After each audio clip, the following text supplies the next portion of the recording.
Okay, let's do it. So this is, as some of you know, maybe some of you don't, this is, well, about 2 years ago, we started doing these interviews online as something a way for me to kind of contribute in some way to Fifth Element from abroad. So we've had a lot of fun doing them. We've done 9, today is the 10th, and the 10th one we're doing it live, and we have a super dope guest, Poe One. Poe, thank you for coming, man. How you doing? I'm good, man. Thanks for having me, man. Thank you so much for coming. And thank you to everyone else who's here chilling. Oh, what up, guys? We just started, so Poe, it's all just kind of about hearing your story, your journey in hip hop, and the idea for these interviews is just kind of the young up and coming guys in Ireland can hopefully watch them and learn something from them. And we only interview people obviously that we have a lot of respect for, and we feel like their story is worth hearing, and we feel like it will help. It will be beneficial for the young guys. Now you made me real shy. Putting the pressure on. Yeah. And I'm doing all the talking so far, so yeah, I'm just giving you a good introduction, don't worry, it's what I do. And so that's more or less it. So it's more or less just your story. Some of us know it, for some people it will be kind of new. But maybe you can just tell us about how you grew up, where you grew up, and your introduction into hip-hop, how you got into it. All right, my humble beginnings. Well, I'm half Puerto Rican, half Bolivian. My mother is from Puerto Rico, my father's from Bolivia. So there's always music playing in the house. And, you know, ever since I was a kid, there was always music. And from the moment you're able to learn your first steps, your mom's putting you on her feet. And you know how parents walk with the kids to teach them how to walk? My mother would salsa with me, you know, so I'm looking up, and that was my first little introduction. Cool. You know. My sister's 4 years older than me, so she was also more advanced in dancing, so she was always grabbing me and using that as an example to maybe dance with the boys that she's going to meet in school. Because you know, because in America, I was born in California. Because in America, I don't know how it is here in Ireland, but we have school dances every month. Every month? Every month.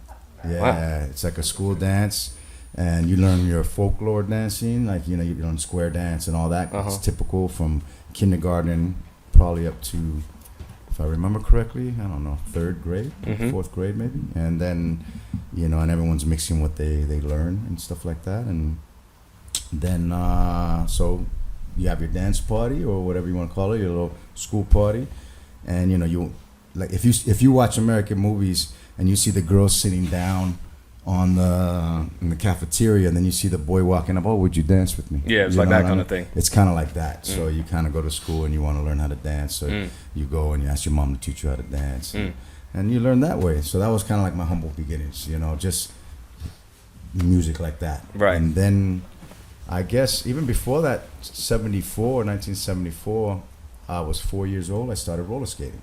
Okay. And disco roller skating was really big. And I did it all the way until probably started slowing down in 82 when I was 12. So probably to about 14. Because hip hop completely took my life after that. Okay. I still went roller skating, but I wasn't using roller skates to get to where I was going to go like I was before. Right. You know what I mean? But yeah, then I saw, how do I say it?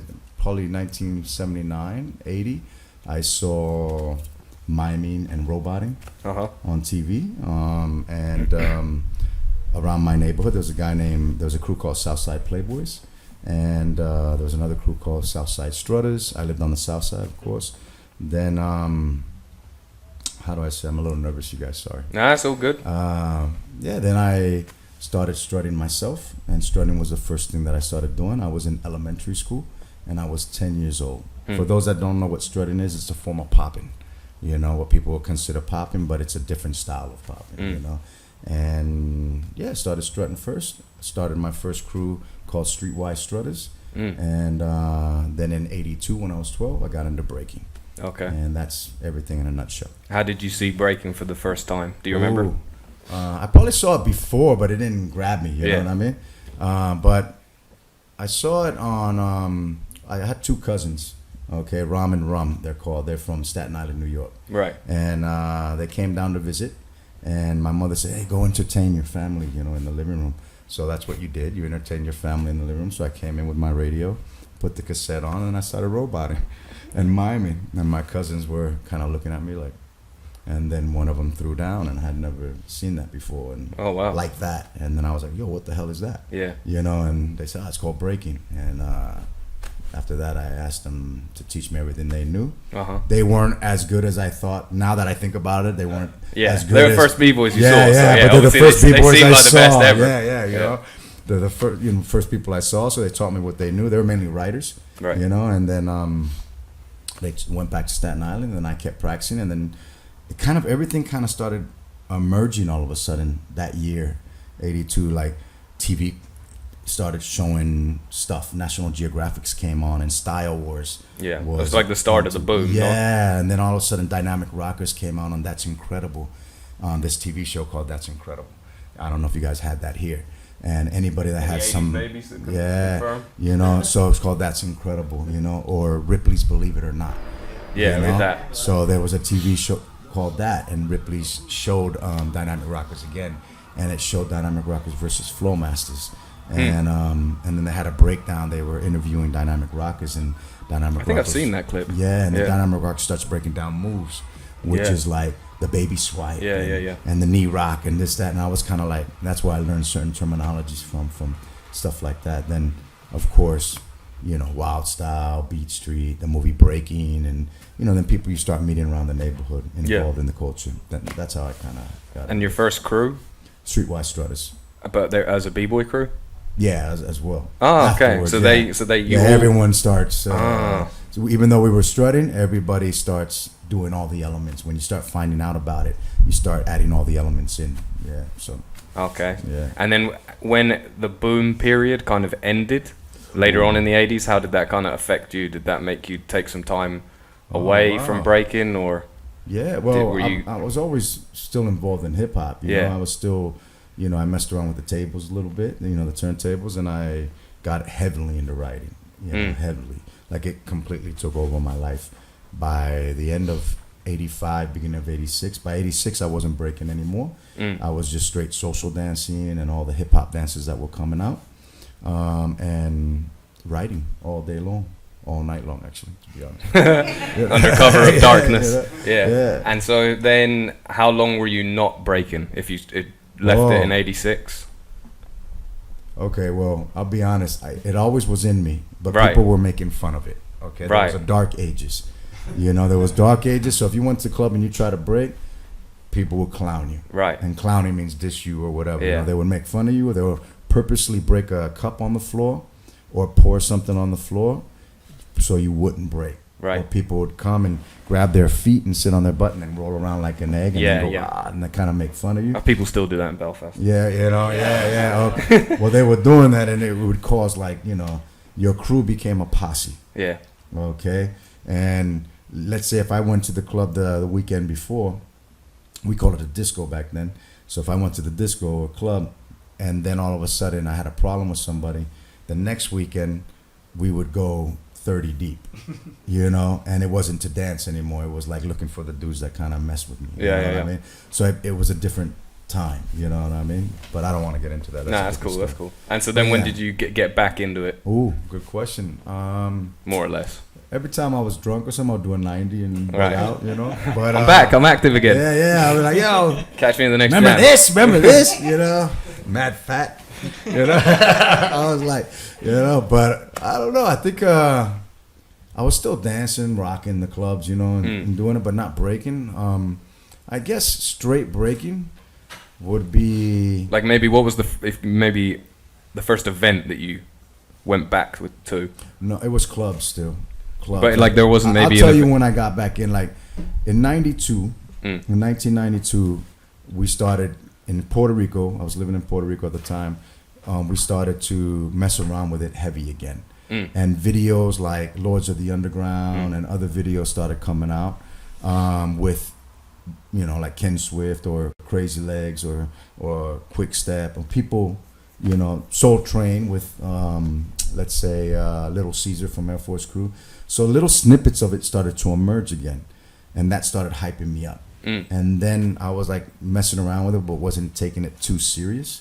And then Stilo, my cousin Stilo, he was 13, I think, or 14 at the time. This is '92. He asked me to teach him.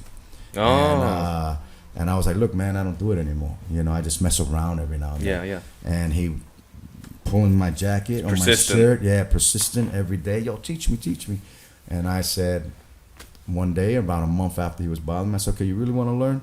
Meet me at the bakery at 9:30 at night when I close up, because my brother had a bakery in Puerto Rico, so I was working there.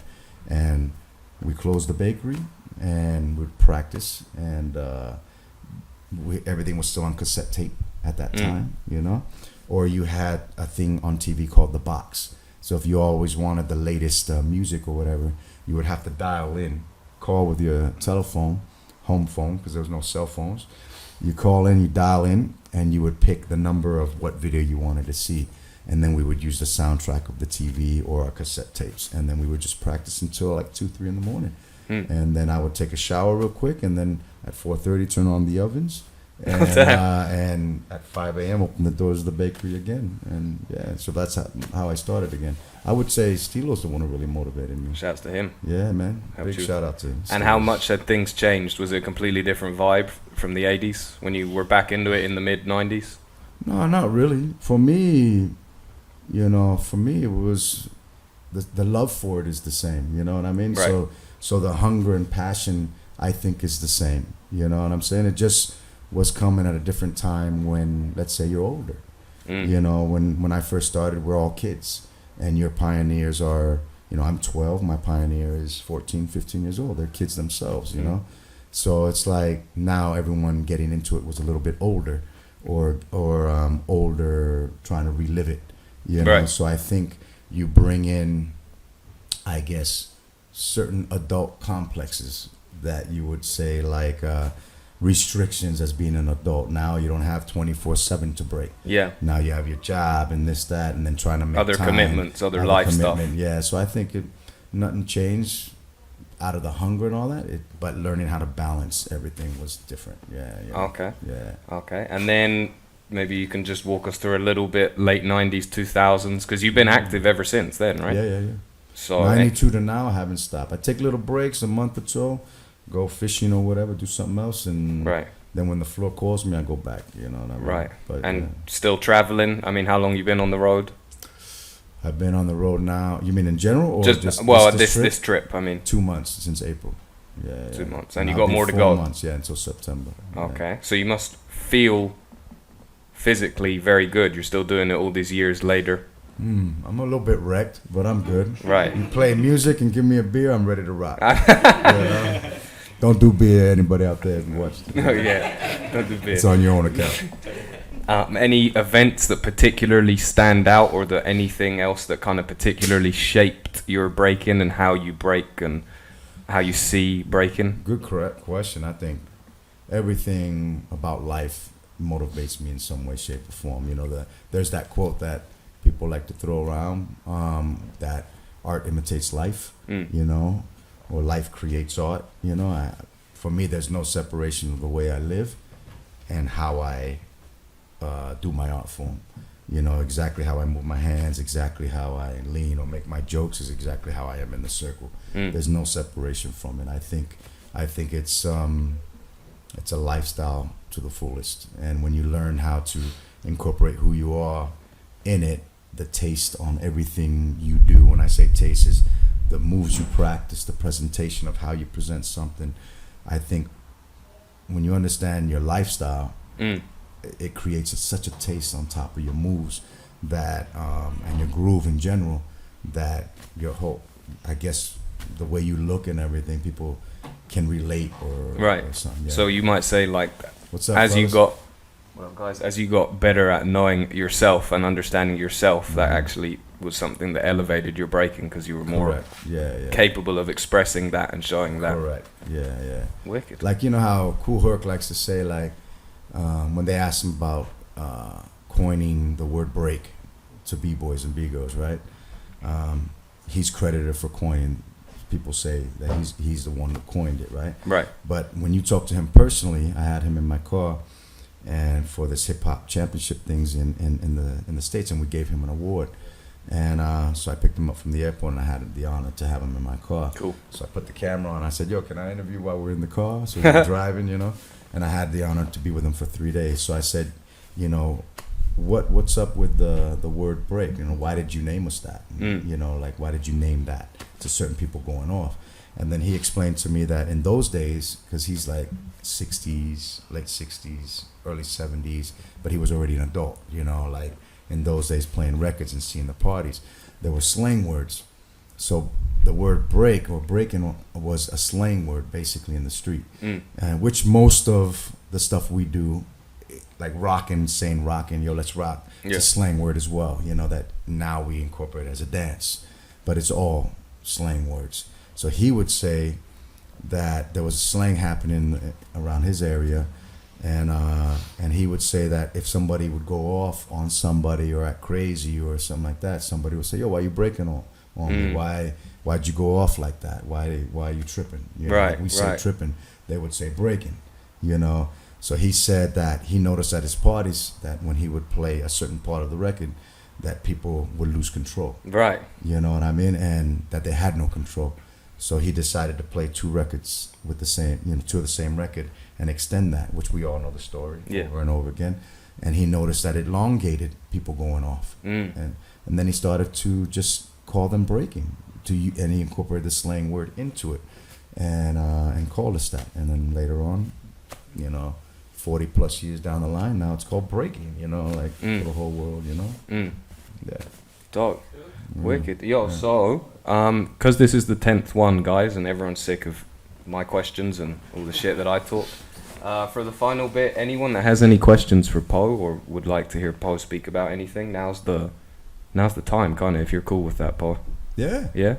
Yeah. Anyone? I'm hella nervous, you guys. You know. I was around in the early 90s, man, and Style Elements were like my favorite crew a lot. How did you meet all those guys?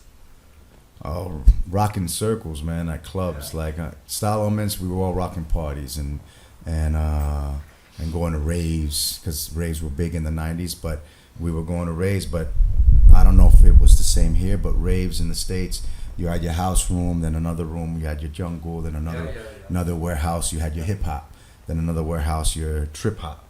You know what I'm saying? So, that's how we met. And, you know, you meet people down the line, if you're practicing an art form all the time, you're going to run into people that love it the same way you do, and then you're going to end up clicking. You know what I mean? And we clicked. When I returned back to Cali, I returned back to Cali in '94 from Puerto Rico, and when I went to Cali, the level of power moves, you know, were incredible. High power moves. Not everybody was, you know, focused on the overall dance when it came to breaking. You know, you had your practitioners like Easy Rock and everybody that loved the culture as a whole, you know. And then you had your freestyle dancers, a lot of freestyle dancers.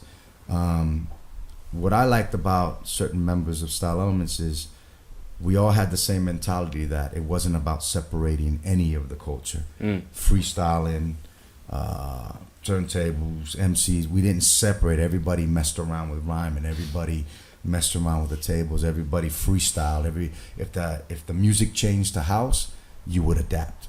Even if you didn't know how to house, you made sure your moves connected with the tempo of house, and then it created a different style. You know, if salsa started playing, you dance salsa. So it's like, that's how we kind of met. We kind of were on the same wavelength, and then we just clicked. It's the Star Elements anniversary, like next week. No, it's this weekend actually. Oh shit! Starts today. You're actually. missing it. Yeah, I'm missing it, but it's cool. Oh, Yeah. well, thank you for You're being here. upset with me, but I'm here with y'all. You know. You got to tell them to bring it up with us if they're not happy. Yeah, I gotta shout out my crew. Happy anniversary, man. All Shout right. out. How many years is it? 28 years, I think. Yeah, 28 years. Okay. Together. Anything big planned for the 30th? Nah, that's too far. You probably can't miss that one. My crew, we don't think like that. You don't think that far ahead? Somebody will just be like, "Oh, let's do the anniversary this year." Like, all right, let's go. Yeah, we organized this like last week, so it's similar here. Anyone else? Any other questions? Yeah, I've got a question about. Sorry, I forgot. Sorry. Dun, dun, dun. Okay. Hi. Hi, hello. Thanks for being here and welcome to Ireland. Thank you. Have you noticed in your touring and in your years of being around, like it's obviously like I've been around the kind of hip hop culture for like on the fringe, very fringe, for since Ruben's been about 6, All right. and I've noticed that it's predominantly male. From where I've gone, is that because of the culture, or do you think that's because the moves are so hard? That's a very good question. I have no idea. I always want my sisters to join in, you know. Ever since the 80s, there's always been women involved, girls involved. You know, some of them broke, some of them pop, but a lot of them freestyle. A lot of the dances were, you know, there was a lot of females getting busy, you know. And I think in the 90s, because it was such a club, when I was growing up, it was such a disco-oriented club thing, you know, and house parties. And when I say house parties, I don't mean house music. I just mean a house party. Someone's living room, Yeah, whatever. yeah, or a backyard boogie, or somebody opened the garage door, their carport, and they start playing music outside. The next thing you know, the whole block's there. So there was always a lot of girls just dancing. I think when it became a little bit more competitive, organized competition, like just a space to go to break, you know, I think, and separating categories, I think it started to get a little bit less social. It was still social, but I mean less social for the females and more male dominated, as in competition wise. I've never answered this question before. That's a good question. So I'm just kind of speaking out loud, thinking like, you know, on the outside looking in, how it could be very intimidated with a bunch of boys just acting wild, you know. We would all like more girls at the events. Yeah. We're all trying to answer that question. Doing gestures towards each other, you know what I mean? So it's like, you know, those that were there, you know, they dealt with it. You know what I mean? Like they were rocking. But I think that's over with now, because now you go to jams or events, organized competition, and you have over 500 B-girls, you know, and that is beautiful to see, and we need more of that. And also I call it Project Kids Take Back Hip Hop. Now kids are coming back into the scene and grabbing hip hop again. There was a time in the 90s when predominantly 20-year-olds, 18-year-olds were taking over, you know, 30-year-olds, it was their thing, you know, and 1 or 2 kids running around the jam that wanted a break, you know. Excuse me. Now you have 300, 400 kids signing up, you know, and they're taking it back. When in my day, when I grew up, we were all kids first. Yeah. You know, and then when you turned 16, you got more into the MCing, the writing, and stuff like that. Your hormones taking the place, so you get your girlfriend and your job, and, you know. So, yeah, but I guess now is a beautiful time in the 2000s that I think there is no doors or no barriers. No barriers. Yeah. Subconsciously, no one's limiting themselves. Yeah. Everybody feels included. You know what I mean? I don't know why people didn't feel included before, but because it's always been, you know, hip hop always is for everybody. So it's a very interesting question. Best way would probably be a best way to answer that would probably be the same question for a B girl from your generation might be able to answer it. No? Yeah. I would love to hear a B girl perspective from my generation. Yeah, that would be a great question. Yeah. Cool. Yeah. Good question. Anyone else? Yeah, I've got one for you, Poe. So you've been traveling 2 months. You've clearly seen a lot of countries, and that's only this year, right? Yeah. So you've obviously been to every battle, every jam around the world. in your opinion, and you can name some jams as well, or events, like what makes a jam a real jam to you? Like what is the that's a best? dope question. Like what elements are the tick box for your ultimate jam? Okay. Great question. I think a good DJ with good music. Not too many interruptions in the jam, as in cutting off the music to start something, or you know what I mean? For me, music should already be playing by the time you're walking up down the block and you can hear the pounding coming in, and that anticipation is already getting you hype. You know what I mean? You know, I you know, it's getting you hype. So when you're waiting in line to get in, you know, by the time you get in, you're hype and you want to get busy. You know, but I've been to jams that's like that, and then all of a sudden you walk in and the DJ, okay, the battle's gonna start, and they stop the music, and then it takes like 10 minutes for everybody to get organized, and it kind of stops the vibe. Loses the momentum. Yeah, kinda, loses the momentum. I like to just keep the momentum, and mostly at Keep my the flow jams, going. yeah, keep it flowing. Not too many categories. You know, it's making the jam way too long. I think 1 or 2 categories is fine, and let everybody have a good time. I think the jam should be, my own personal opinion, what I've seen around. I love big competitions, but it's exactly that, a big competition. A jam, if you think of the word jam, where it comes from, you know, think of jazz players, you know, or funk players. When they go in the studio and they play together to see if they come up with something, what do? They jam. It's called a jam. That slang comes from them. You understand what I mean? So it's when people catch a vibe together and then continue that vibe and something magical happens, they jammed out. So if you take the slang word and the true definition and you incorporate it in anything you do, then your event's going to be beautiful, because it turns into that, into a jam session. You know, so just use to answer that question, make it simple. Use the terminology. If you want a jam, then what does a jam actually mean? And then you just use that recipe and let it happen organically. All right? Does that make sense? Yeah, For sure. Yeah. Any other questions? That was good. These are good questions. Yeah, I just want to ask you, hip hop. I just want to ask you about like b-boying, like, because obviously back in the day, a lot of, like, from what I know from watching movies and stuff, a lot of b-boys kind of, you could tell if someone was a b-boy when they were in a club or when they were about to dance. Do you know what I mean? Even just by the way they dressed, and you know what I mean. And I feel like now, it feels like kind of sometimes we've lost that a wee bit. Yeah. So what's the question? How do I feel about it? Yeah, so like, Yeah, just wanna, well, how do we reclaim the b-boy look? Oh, well, it's culture appropriation, right? How do we bring that back? Yeah. How do we bring that back? It's not the way it used to be. That's kind of hard, because I think trends are trends, you know. And I think everyone is going to grasp on it if they feel like they, you know, if the store is selling it, like somebody's going to grab it, you know, and we can't control that. Unfortunately, we can't. But, you know, we just should be proud of setting the trends. Just be proud of setting the trends. You know, if the rest follow and it loses its thing, for the real ones, it never loses it. You know what I mean? For the ones that rock it the way they're going to rock it and feel the way they do when they rock it, that will never lose, you know. You will never lose that, if that makes sense. It's like, you know, I remember when skating started to incorporate more hip-hop into their attire. You know what I mean? And the I videos, remember- some skate videos started to play hip hop Yeah, in the background. and shit, vice so- versa.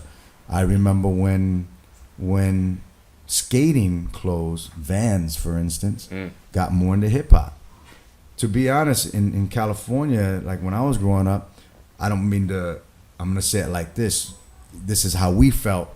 Like if you were rocking Vans, you were more part of, like we would say, oh, that's, excuse me for saying this, and I shouldn't say this, but because I look white too, yeah, but I'm Latin. But I mean, we would say, oh, that's that white boy way of dress. You know what I mean? We would say that because it was mainly white people skating and BMXing. Yeah, yeah. You know, you had a few colors and a few Latins and stuff, but hip hop was kind of like our thing. You know what I mean?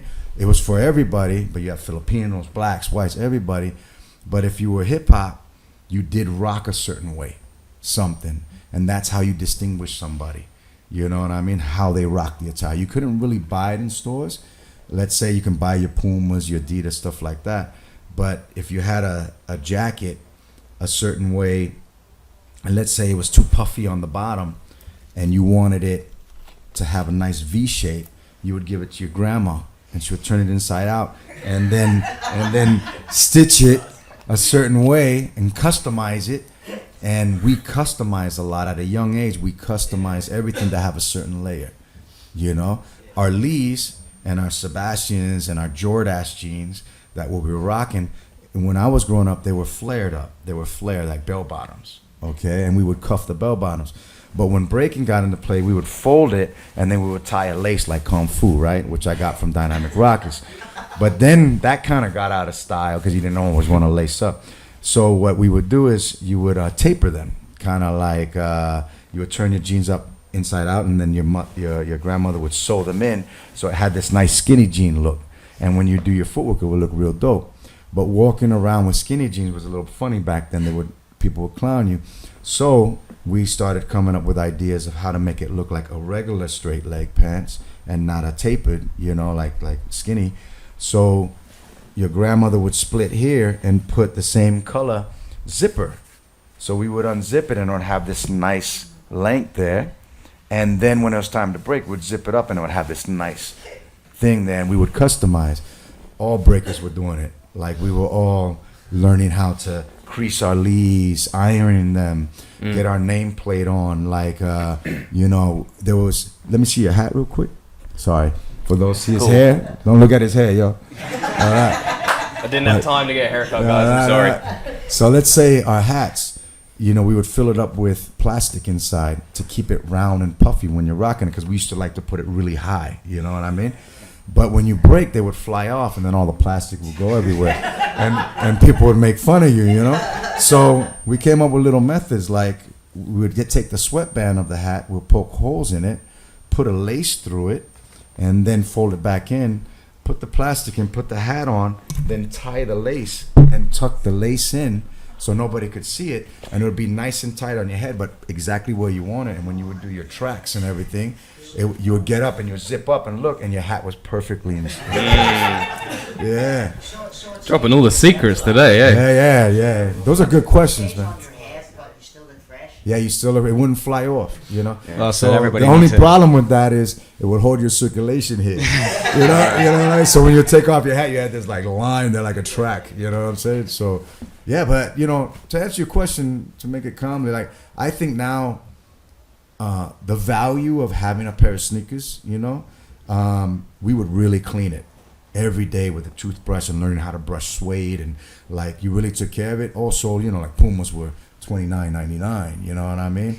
That was a lot of money for my mother back then, you know? So it's like you really take care of them. If I came home with scuffed up sneakers, so every day, you know, and plus if you go into the neighborhood with scuffed up sneakers, I don't think that's changed. People will clown People you. still gonna make They're fun like, of what the hell? Wait, you stepped on some crap. You know what I mean? It's like, you know. So I think, you know, we really valued everything, and you kept it clean, you know. And if you found a shop that sold what you wanted, you know, you cherished that, and sometimes you wouldn't tell people where that shop's at.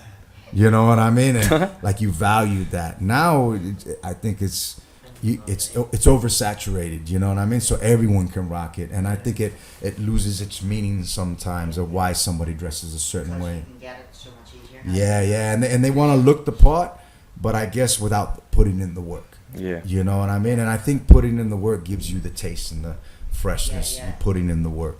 But if somebody hands you a fresh mock neck, you gotta cherish. Like Track 2 gave me his shirt off his back, and it said Star Child in the front, and right under it said Track 2. I got that framed in my garage. Yo, man. Dog. Yeah. Dog. But good question. Anyone else? Yeah. So yeah, I've just one question for you, Poe. Yeah, man. Of all the b-boys and all the b-girls you met around the world, be it in your crew or not, who do you vibe with the most at a session? Vibe? Yeah, or it's just you Oh. and them, and it's like this is, you know, you connect. Do you know what I mean? Okay. Good question. Does it have to be a b-boy? It doesn't have to be. Yeah, All anybody, right. any person, whatever you think. Paul wants you to Okay. say him. Who? Paul wants you to say him. Yeah. Yeah, Paul from Fifth Element, yo. We vibing, yo. Nah, okay. No, let me think. Good question, because I vibe with those that kind of, I gravitate to those that are just kind of having fun. You know what I mean? If I look at the corner and you're there by yourself vibing, I'll probably end up with you, and we'll probably start commandoing each other in and having fun. For those that don't know what a commando is like if I'm doing a step and then all of a sudden he starts doing the same step, I might walk backwards as he's walking into the circle but doing the same groove. That's a commando, you know? Different meaning in Ireland. Yeah. Oh, you're talking about commando? No, I'm just kidding. But you know, I don't know. I think. Any old school. Look, my brothers favorite from- b-boy of all time is Ken Swift. Oh, dog. All right, and I've had some really special moments in the circle with Ken Swift. You know, but I mean, vibing. I would say at the moment I've been vibing with Hamdi, Peaky Rock.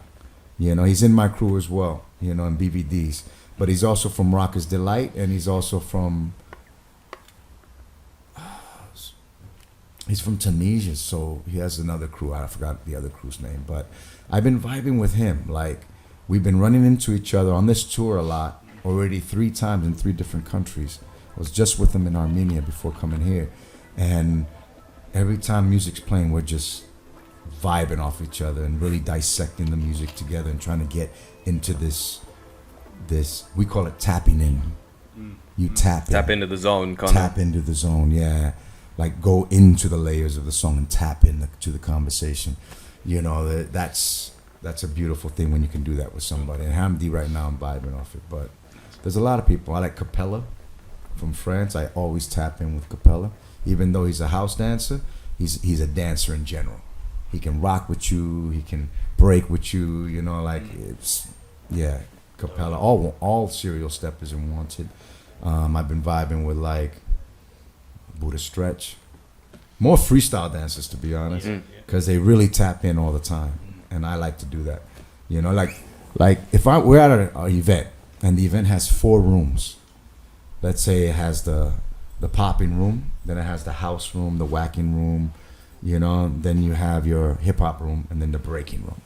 Okay, in the breaking room, I like to be in there because I'm a breaker, but everybody in the circle, somebody's dancing. Everybody's like this, just standing there watching. You go into the popping room, some are standing there, but others are vibing. But you go into the house and whacking room and hip hop room, the whole room is moving. The whole room is just bouncing. Moving together. Even though someone's dancing in the circle, around them, they're just kind of like, how do you say, cheering them on through the groove, you know? And I just love that. So if you ever throw a jam with a lot of categories that have rooms, different floors, and you can't find me in the breaking room, just know I'm usually in the hip hop room or the breaking room. I mean, in the popping or house or room, because that's where I find where the vibe is. So I tend to go there. Wherever that vibe is, I tend to go. Yeah. Gaff, did you have a question? Yes. And we'll maybe make this the last one, just because of the time. These are getting good questions, though. Now I'm like tapping in, yo. I never talk about how we did the fashion and stuff like that. Yeah, That's yeah. a good question. Yeah. What's up, Poe? Hi, how you doing, man? How's it Good, man. That's the question. Belfast. Yeah. It's an honor to have you here, man. Thanks, brother. Thanks. So yeah, I've drifted in and out of the hip hop scene from the 80s. Mm-hmm. So I first got into hip hop when I was like 10 or 11. All right. Had a 10-year break. Because everyone stopped doing it then. Yeah, yeah. So I met Boo when I was like 19. He was breaking, I got back into it. So for me, what I liked about breaking was power moves, windmills, flares, stuff As like we that. all loved, yeah, Yeah. the whole culture of it. So yeah. the whole dancing part of it, I think it might have been maybe just the neighbourhood I was from. You kind of had to be tough Yeah. growing up. It was kind of like, I don't know, I kind of didn't feel cool. Do you know what I mean? And I didn't kind of feel like comfortable dancing. But I felt comfortable learning power moves Yeah, yeah. because that was tough. Yeah, Do you know what correct. I mean? Yeah. Boxing was another Was thing, macho, you know, like, you'd yeah, rather a boxer or, you know, Yeah, something yeah. like that. But what is your, have you any advice for young kids from here getting into it now these days? All right, That's great so question. dope, Gaff, man. Because Great that's question, and thanks for the breakdown because that's 'Cause- exactly a lot of us went through that, went through the same thing. Plus, as we get older, our power moves seem to struggle. they a go little bit somewhere. more. They don't always come back. You know, but you still want to break. You know, you still want to break, so you got to adjust. You know what I mean? What your body can do. But okay, advice. I would say do what you feel to the kids first, as long as the culture attracts you in some way and reels you in to practice, and that practice for me keeps you out of trouble, less on the street, on the block, and more practicing with your mates. You know what I mean? I think to me, do what you want, because the fun is in doing what you want with it. You know what I mean? But as you learn to do as you do what you want, you learn more about it. And then as you learn more about it, it gets interesting, incorporating everything you're learning about it. So I would say never, if you don't like a certain thing at first, that's cool. Chill, you don't need to do it. But I think for those that stay in it for a while, they end up seeing the importance and the beauty of the other elements that exist within the culture, you know? And then you start incorporating that, and then you start realizing like, oh wow, I missed the boat with this, and I'm feeling this now. I really like this now, you know. And then it's a beautiful thing because it ignites another fire to be more interested in it again, and the culture feels like a baby again in you, and you want to keep going, you know. So I think never limit yourself to just one thing. Take it all in, take the recipe in, and see what you can do with that recipe and what dishes you can cook up with it. You know what I'm saying? So. Yeah, have fun with it, you guys. That's what the culture's for. So any kids that listen to this, do what you feel, do what you want. Give it the utmost confidence when you do it. Believe in yourself and shine your light, man. Because to be honest, we all have a light inside, and that light, don't hold it back, because your light is gonna help somebody else shine as well and find their light. And that's a beautiful thing when you know that there's a room full of people that feel just like you and shining just like you, and you know, this world can make you feel lonely sometimes, and when you have people that have the same light as you and interest in you, basically you're not alone in this world. You realize it, and you just feel like, I don't know, alive, I guess. A lot of purpose. It gives you a purpose, a whole, yeah. Does that make sense? We'll finish there, guys. Thank you so much for everyone coming. Thank you for the questions. Please, thank you. Yeah, Paul, you just take a picture of me and Paul sitting here, and then Paul, you go downstairs and start getting ready. beer, brother. Hold the beer. Huh? Oh yeah. No, but my dad always be like, man, when's Budweiser gonna start paying you for some of this shit? Yeah, Product man. placement I give him. I tell them before.